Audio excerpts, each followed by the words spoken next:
हमार जोगिया। Tim Tim डमरू बजावेला हमार जोगिया, ओ हमार जोगिया।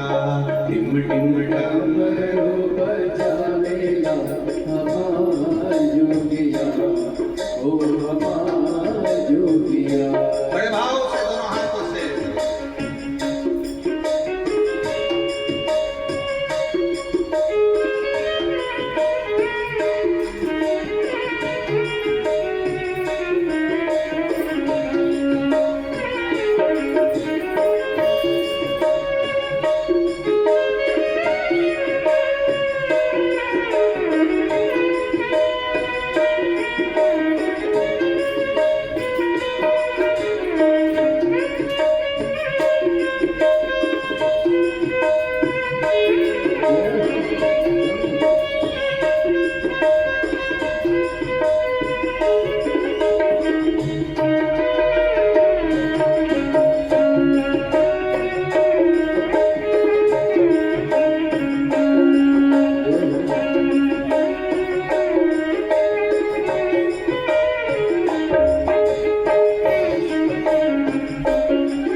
चंदा सोहे लाली लाली बसरा बैलो की सवारी।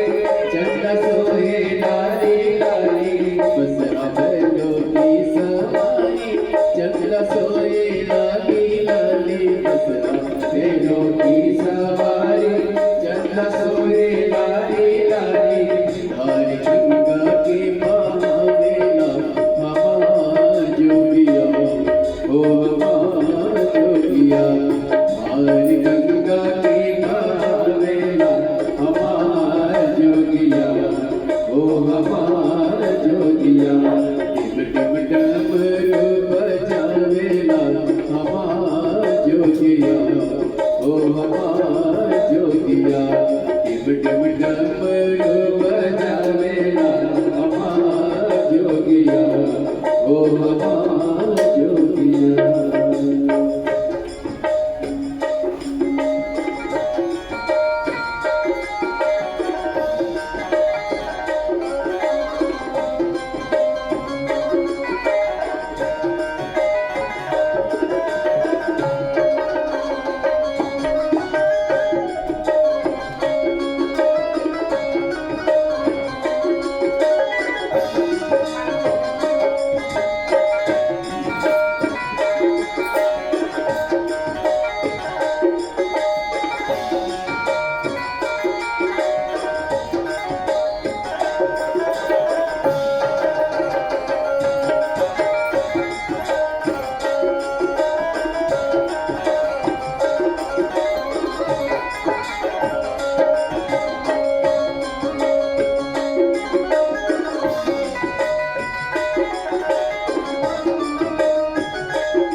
ओ हमारा जोगिया।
सोहे लाली लाली बसरा बैलों की सवारी, चंद्र सोहे लाली लाली बसरा बैलों की सवारी, चंद्र सोहे लाली लाली बसरा बैलों की सवारी, चंद्र सोहे लाली लाली।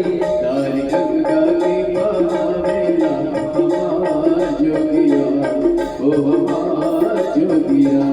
तारी गंगा की बहावेला हमारा जोगिया, ओ हमारा जोगिया।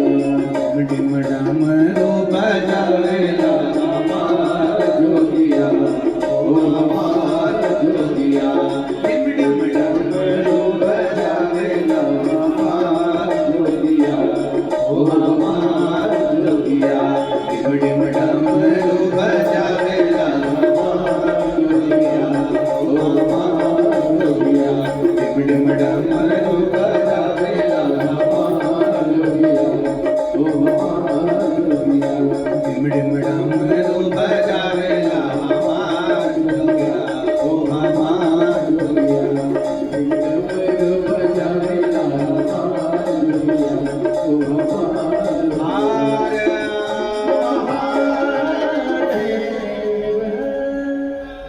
अपने स्थान पर बैठकर आज कथा का विराम दिवस है। प्रेम से बाबा से अपने मन की बात भाव के साथ कहिए, दिल से प्रार्थना करिए बाबा से, हृदय से बाबा को कहिए, दिल से बाबा को पुकारिए, क्योंकि ये कथा आज विराम हो जाएगी। फिर कथा बाबा देवादिदेव महादेव की कृपा से कार्तिक के महीने में 4 नवंबर से 8 नवंबर तक Faridabad Haryana IMT ground sector 66 में फरीदाबाद में कथा होगी। 8 तारीख को फरीदाबाद की कथा 5 दिन की विराम होगी। फिर 11 से 17 नवंबर बीसलपुर रोड, रूपपुर कृपा, पीलीभीत, उत्तर प्रदेश में प्रारंभ होगी। फिर कथा 20 से 26 नवंबर 2024 श्री सतुआ बाबा गौशाला, डोमरी पड़ाव, वाराणसी, काशी में कथा होगी।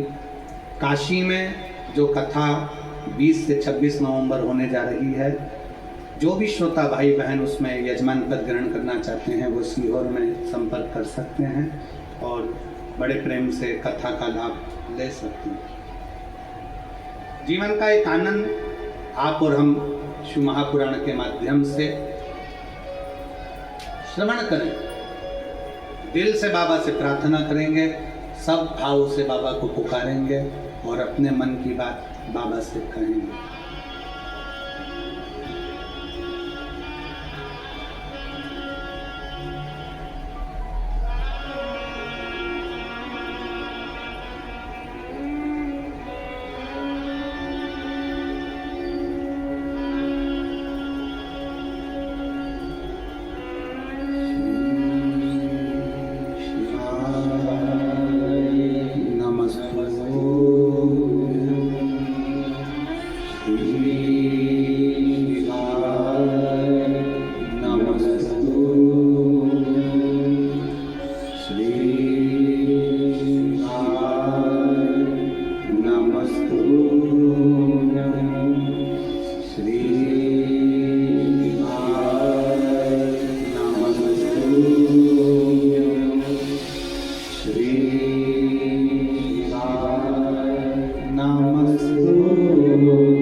काटो मारा ओ भोला सब दुख काटो मारा शिव शंकर जपो तेरी माला भोले बाबा जपो तेरी माला भोला सब दुख काटो मारा ओ भोला सब दुख काटो मारा वेश है मंगल मंगलकारी वेश है मंगल मंगलकारी शमशान वासी हमारा शमशान वासी हमारा ओ भोला सब दुख काटो मारा ओ भोला सब दुख काटो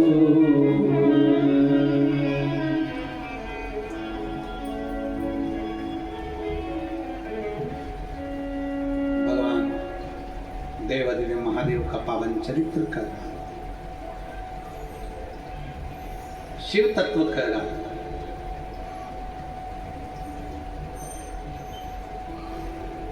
माता पार्वती जी से भगवान शंकर अपने चंद्रदेव की काया के रोग के बारे में वर्णन करते हैं। पार्वती, चंद्र की काया तो दक्ष प्रजापति ने बिगाड़ दी श्राप देकर।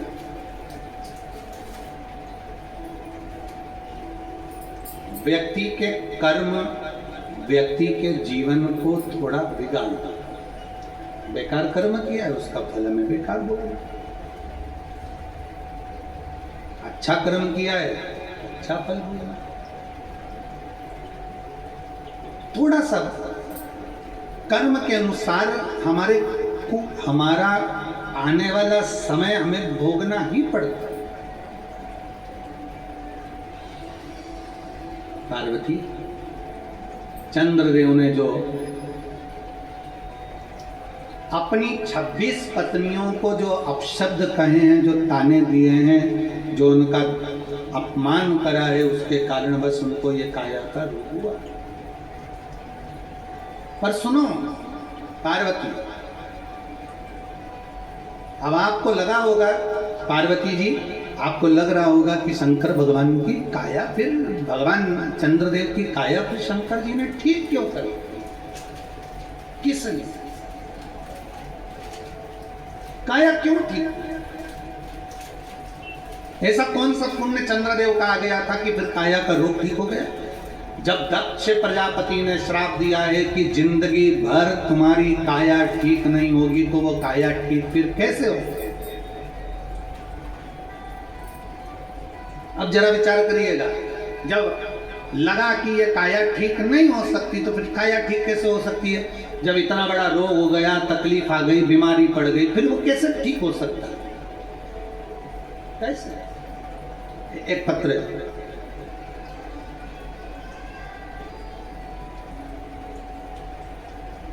मैं मंजू सैनी, राजेश कुमार सैनी, जिला फर्रुखाबाद के मोहम्मदाबाद कस्बे की रहने वाली हैं। कहीं बैठी हो तो हाथ हिला सकती हैं, और अगर बैठी हो तो बेलपत्र लेने के लिए आ सकती हैं। अगर कहीं बैठी हो तो हाथ हिला सकती हैं। मैं मंजू सैनी, राजेश कुमार सैनी, जिला फर्रुखाबाद के मोहम्मद कस्बे की रहने वाली हैं। पत्र को आप लोग एलईडी के माध्यम से, आस्था चैनल के माध्यम से टीवी पर पढ़ सकते हैं। मेरे पति की पिछले 1 वर्ष पहले बहुत तबीयत खराब थी।